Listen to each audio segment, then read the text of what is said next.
Hello, I'm Chris Dailey. I'm 15 years old and founder of the Sports Court. I had the absolute pleasure to go to the virtual Rose Bowl press conferences and talk to a few players and some of the coaches. Here's a clip with me and Brian Kelly. Brian, congrats on yet another great season here. So, Notre Dame is not just a great football school, but it's great academically as well. You ranked highest amongst the top 10 teams in graduation percentage. So how difficult does this make recruiting when you're limited to only a certain amount of kids? There are challenges. We'd like to have Notre Dame maybe be in a warmer weather climate area too, if we could arrange that too. But these are the challenges that we embrace. We embrace the challenges because it gets us, a student athlete that is committed to the academics of a great university like Notre Dame. So, we've embraced these challenges. And we've taken them, and we've still won football games, and we've still done it with great graduation rates. And I think we've shown that you can do it. You can do it with great student athletes, with challenges geographically in recruiting, and still have an opportunity to win a national championship. So we're proud of that. And I even interviewed a few Alabama stars. Here's a clip of me and Najee Harris. Najee, so it's really inspirational how you kind of went from a homeless to now playing in the Rose Bowl, reminiscent of Jacobs, actually. So what's your relationship with Josh like, and what does this place, the University of Alabama, hold in your heart? You said, what's my relationship with Josh like? Yeah. Oh, Jacobs. Oh, I'm sorry. I know a couple Josh. Yeah, Josh, I was here. He was here my freshman and sophomore year. I absorbed a lot from him, Damien, and Bo. We don't really talk that much, obviously, because he's in the league, he's doing this thing, he's busy. I'm over here at Bama, we're busy. But from what you're saying of homeless, overcame a lot at a young age. But I guess I wouldn't take any of it back because I learned from a lot of it, from financially, and being grateful from the little things that I have. So I'm grateful, I guess.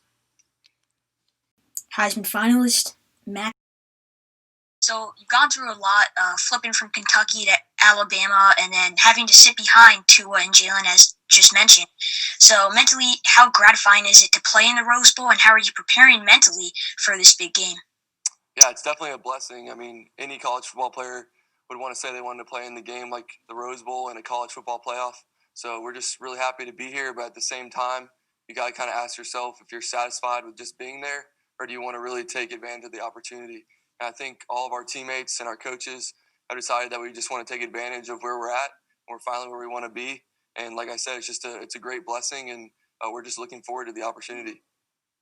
Head coach, Nick Saban. Hey, Coach, you guys were 19.5-point favorites coming into the game. Do you worry about your players reading this and taking Notre Dame too lightly, and how do you prevent this as a coach? Well, I think that we're always concerned. I always tell our players that, they really shouldn't listen to what people say externally, and really stay focused on what you have to do internally to be able to play your best football. I think, this program is built on, players being accountable to do their job at a high level and to be accountable to each other. And really what other people think and say really doesn't have anything to do with, the outcome of the game. So we want to stay focused on, the things that we have to do to get the proper outcome, for our team, with great respect for the team that we have to play, and know that we're going to have to stay focused, one play at a time, and do a great job of executing to be able to have success anytime you play against a really good team. So, we try to keep our players from all external sort of, factors out there that really don't have any significance on the outcome of the game. I also got to interview Jeremiah Owusu-Koromoah, John Metchie, DeVonta Smith, and many others. I'm going to let all these clips play out. Hey, John. So in the SEC championship, you made a lot of social media buzz for that hit that you had. So who taught you to tackle as a wide receiver? I guess just as a kid playing football, you play both ways. You play offense and defense, and at the end of the day, whoever has the ball, whatever happens out there, you just have to play football. But I guess if I would give it to one person who taught me how to tackle, I'll say my brother. I'll give it to my brother Royce. My brother Royce taught me how to tackle like that. So, a lot of people focus on the football side of preparation, but how are you preparing mentally for a game like Alabama in the Rose Bowl? How do you prepare mentally? I was asked a question similar to that. I think on my Instagram one day, and I said, the challenge is not to be nervous. The challenge is not to have butterflies. It's to key in on your responsibilities, key in on you. If you're nervous, if you have butterflies, that's half of the battle you lost. I think the number one thing is when you're getting ready for a game like this is to not focus on Alabama. You watch too much film, you be like, dang, these dudes is amazing. They got it and gods, and all this. You start to get certain mindsets. But if you key in and you focus on the things that you're supposed to key in on, if you focus on yourself, if our team performs how our team is supposed to perform, everything else will handle itself. The key is not to just focus on how good he is or how good this guy is, but it's to focus on yourself and your development. And ultimately, that process will drive you to meet that opportunity and to ultimately succeed in your performance. So. All right. Congrats on winning AP Player of the Year, and you've been lighting it up at Alabama, but you might not be here without a barbershop you went to as a kid. So what is that barbershop, and what did they do to help propel you to stardom? He kept me going with everything that's been going on. Times when I was down and I didn't want to play no more. He kept me going, always kept me on the right track, took me places to get these opportunities to play football at the highest level. Hey, Miller, so you come from a martial arts family, so how does that martial arts kind of translate onto the gridiron? I think it was something growing up where not only my dad, but growing up with a lot of discipline, and it helped me kind of grow up as a man, a place where I got my butt kicked all the time, learned how to be tough, learned how to be disciplined and hard work. I think those are the three things that taught me the most. Freshman, you were on a scout team with guys like Jafar Armstrong, Aaron Banks, and two they just mentioned, Jeremiah. So what does this class of 2021 mean to you, and what kind of separates you guys from the rest? I definitely think, this team's special because of the brotherhood. I'm sure you guys have heard of that, but, this is a really close-knit group of guys that care for one another, that go out there and don't play for themselves. They don't play for the stat line. They don't play for the awards. They play for each other.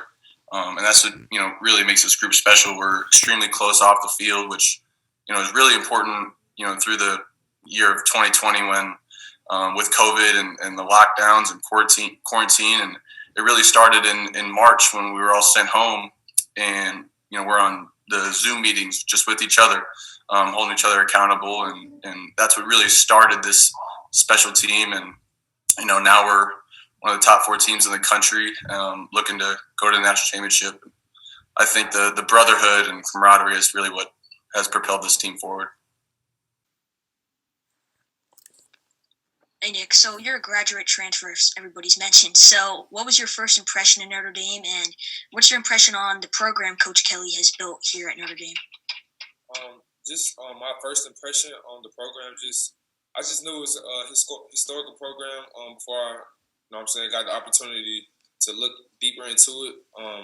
That just off the top just triggered me to want to come here. And as far as the program that Coach Kelly has built, I learned a lot more about it. Like whenever I got here on campus officially, because I didn't get to come visit during the pandemic or whatever. But just all the traits, man, that he tries to instill in us on a day-to-day basis, that it just speaks volume of how he wants to run his program. So I love it. So.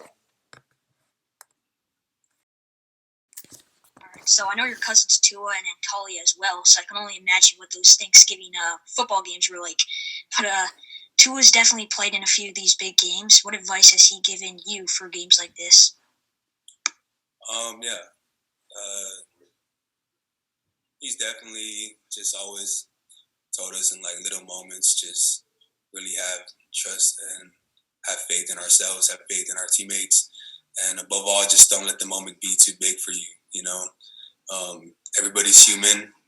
Everybody playing this game brings different traits to the table, and it's all about just trusting in your craft and just really being in the moment, appreciating the moment that I have to compete and not overlooking to the next phase. So, yeah.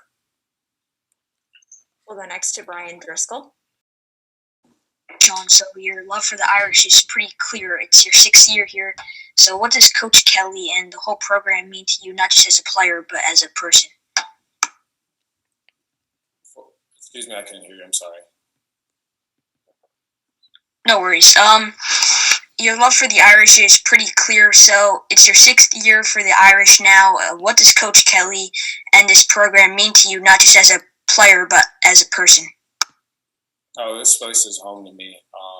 This is where I grew up at. This is where I found myself and continue to just find love and passion for the game. And so Coach Kelly has just been he's been great to me. He's stuck with me through all the adversity, and so he's just been like another father figure to me on campus and while I'm at school, away from my home in Cleveland. But yeah, this place is just home. It was an opportunity for me to find myself, for me to battle through adversity, to really grow into myself. And so I love this team, love this university, and so each and every day I just go out there just to cherish the moment and just cherish the opportunities that this university has provided me. Again, it was an amazing time to be talking to both Alabama and Notre Dame football players and the coaches at this Rose Bowl virtual press conference. I hope you enjoyed these highlights and these clips of me asking the questions and the players and the coaches answering. I can't wait to watch the Rose Bowl game January 1st, 4 p.m. Eastern at AT&T Stadium at 4 p.m. Eastern. I don't know if I said that. Presented by Capital One. So, really, just can't wait to watch the game, and I'd really appreciate it if you can check out all the links I linked below in the description, my Instagram, Twitter, my email if you want to email me, and subscribe to my YouTube channel, which you're on now. Thank you so much, everybody. I really appreciate it, and